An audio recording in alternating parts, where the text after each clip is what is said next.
Welcome to Rough Realities and Revelations. Hello. I'm so excited for today. So excited for today. Those of you that are going to watch this, and you can see, you're going to be able to see why I'm so excited. For those of you that are listening, why am I have to excited? imagine. Why am I excited, Deb? We've got Blue with us today. Oh my God. My new dog. Our rehoming journey is done. Yeah, well, or it's just starting. Yeah, no, I wasn't going to push the boat out. But yes, you now have a dog again. Yes. So this is Blue. He is facing the wrong way. Yeah, you need to turn him round so you can say hello. People can see his beautiful face. Yeah. Let's see. Do you want to turn around, Blue? Like, no, do it. Turn around, that's fine. So Blue is from Edinburgh Dog and Cat Home. It certainly is. And he's 8 years old. And he's a chihuahua. He's a chihuahua. He's a very handsome chihuahua, actually. Yeah, so the colour of him is blue. Do you see where the name came from? But it's kind of for people who are just listening, he's kind of like a grey-brown colour with tan patches. Yeah. He's pretty handsome. He knows it. Yeah, he's got a fetching blue sweater. Mm-hmm. So it's very matched. Yeah. Very matched. Yeah. So he's 8. Yes, and we've had him for 2 weeks yesterday. Yep. Oh my God, 2 weeks. Yeah. So I went to visit him probably for about a month. Mm-hmm. Because when we first spoke about him with the cat and dog home, that was like beginning of September. Yep. Went to visit him a few times. Took my sister's dog, Frankie, to visit and see how they got on. You came down a couple of times as well to visit. I sure did. Took him for walks and stuff. So, and then he came home. Yeah, it was good. Yeah. And then just thinking back to one of our previous episodes about talking about the lingo. Oh, yeah. He had magic lingo in his little write-up. He did. Yeah. So Blue needed an experienced owner. Which he very much does. Yeah, with no children. Definitely no children with this guy. And what else did it say? I can't remember. Needs several visits. Secure garden. Yep. Because he is Mr. Escape Artist. Yeah. He will go off on adventures. Yeah. So he actually have a gate at the bottom of the garden, which had a handyman show up before Blue came. We done all the hinges and everything. But every time he goes into the garden, he goes down to the gate to check that the gate is still attached. Oh, like, is he just checking in case anything's changed? Like he puts his paws up on it and tries to like push it open. He's desperate to just move on and be the littlest hobo. Yeah. And it's safe to say Blue does have trust issues. That's absolutely. He's not been listened to very well in his 8 years so far. I think he's been picked up a lot as well. So he's quite anxious about people being in his space and hovering over him particularly. I think he thinks that, you're going to pick me up. Yeah. Which is a symptom of being a little dog. I think people think that they're portable. Yeah. And that there shouldn't be an issue about getting picked up and whisked somewhere else. Yeah. Which absolutely is.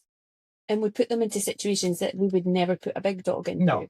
Because if your big dog didn't want to go into the coffee shop, for example, and put the brakes on. Yeah, you would just go, all right. You just have to, you couldn't just pick them up. You couldn't pick up your husky and carry them into Starbucks. No, not really. But these little dogs, we carry them into all of these situations and they can't get away from that because they're being picked up all the time. Exactly. And I think he is a big dog in a little dog's body. He's got a magic personality. Like, he's sassy.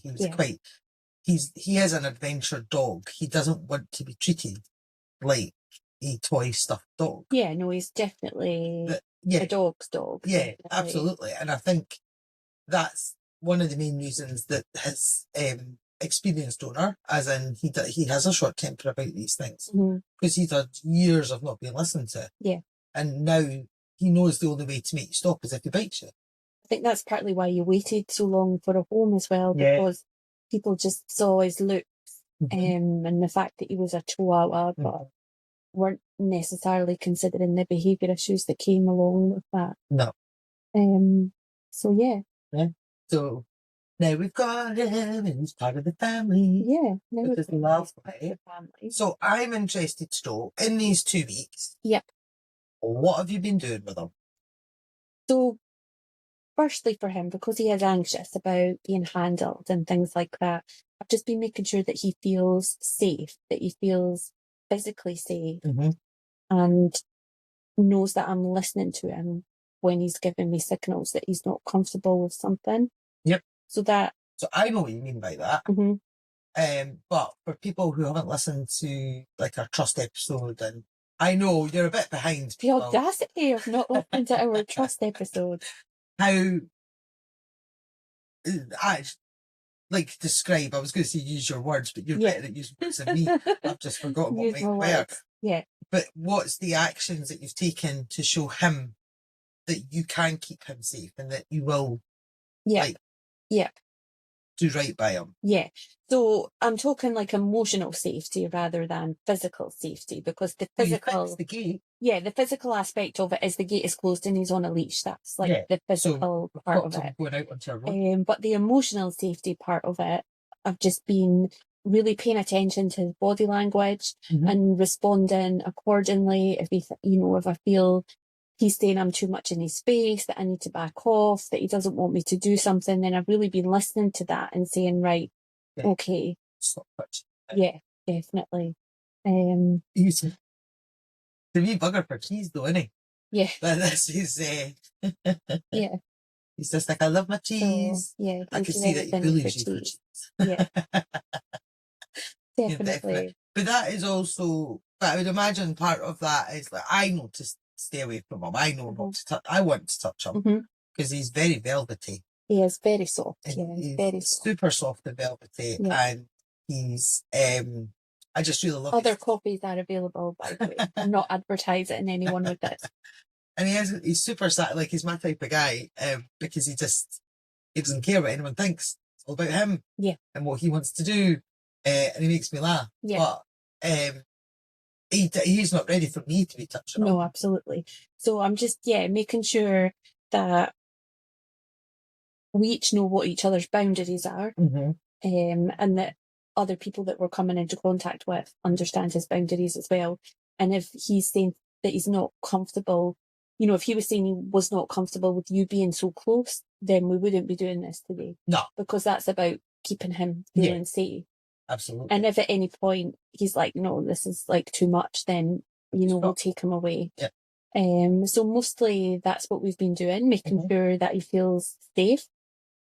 And then, if I do see any behaviours that I want to see more of, so for example, when I call his name and he looks round at me, if we're out walking and he looks round at me, those types of things, then I am paying that. And I'm not calling it anything, I haven't introduced any training words or anything, but just whenever there is behaviour that I would like to see more of, then I've been paying it in the hope that he repeats that behaviour. So in a way, you've let your actions do the talking. Yeah. Is what you're doing with him. But I think will be better for him.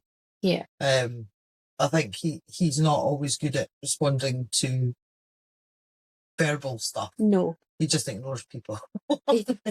He does. His recall is not... No, it's not great. Excellent. No.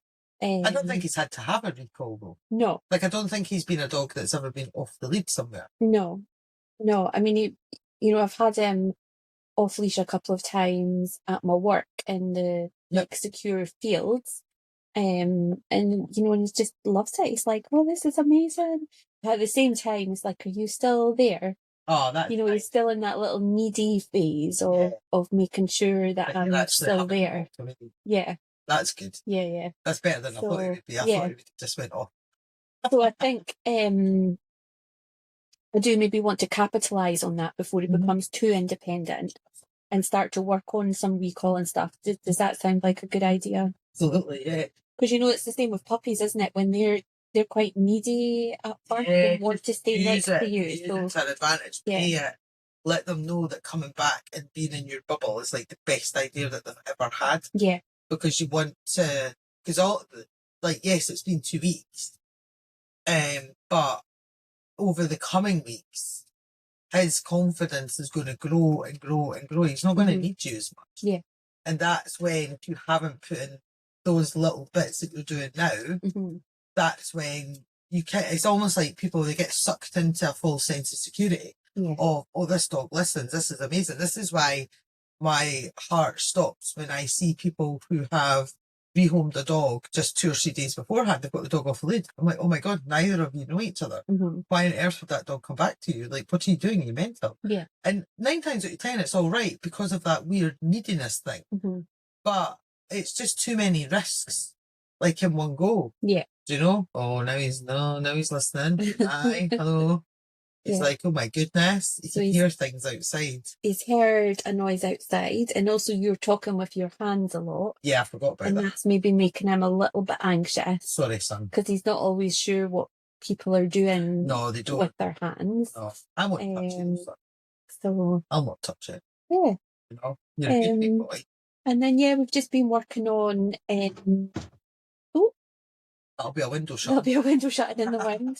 We've just been working on getting him to let me know he needs to go outside for toilets as well. I was going to ask you about that because he's been a kennel dog. So going again, when we were talking about, the rescues you get them from, when they've been in a kennel environment, nobody's there to let him out. I'm not saying nobody's, it's not like they're unattended, but it's not like in a house. But if you need, if they need the toilet between the times that the staff come round, then they're just doing it in the kennel. So that has been a bit of an issue. He was quite institutionalised. He'd been in the cat and dog home for a long time. And he is very much, I need to go, I'm just going to go now. So we've just been, anytime he goes to the back door to let me know that he wants out in the garden, I'm giving him a reward for that, making sure I'm there to let him out. So, yeah. Oh, that's awesome. Oh. You're doing so well, Mr. Blue. Yeah. I mean, I feel like we've not seen his full personality yet. And I think that's a good point, because I think, actually, one thing that sort of really riled me was, I've not seen it for a while, but it was all over social media. It's still out there. The 3-3-3 drill. My goodness. So when you get a rescue dog, takes 3 days. Now, what is it? Because it's so ridiculous. I've tried not to remember what it means.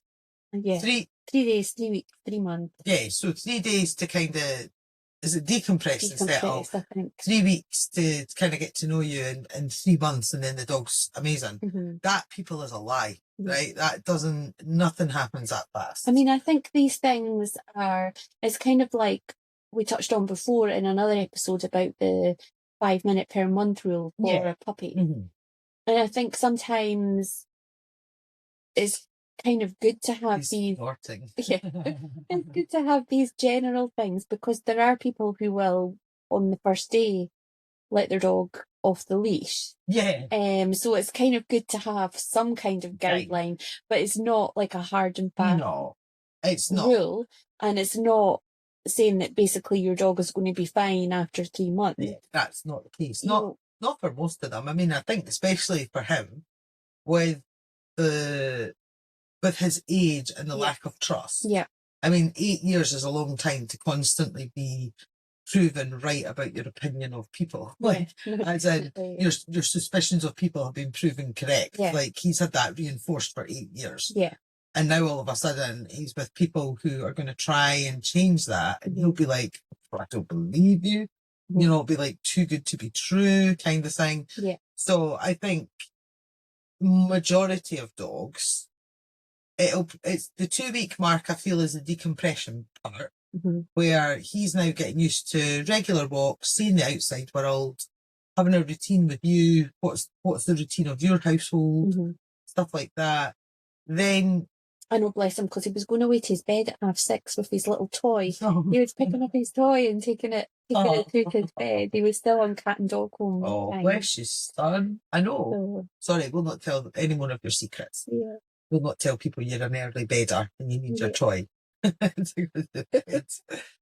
then you know, I always find from weeks 2 to 6, I think this is when the dogs start to go, I'm feeling a bit safer. I think I can maybe push boundaries or show behaviours that I didn't show before because I feel a bit more comfortable. So he might, he's been okay with people, on the whole, as long as you're going, don't do that. Yeah. But he might now that he feels more secure with you, he might get more vocal at people where he wasn't doing it as much before. Yeah. And stuff like that. He's excellent with dogs.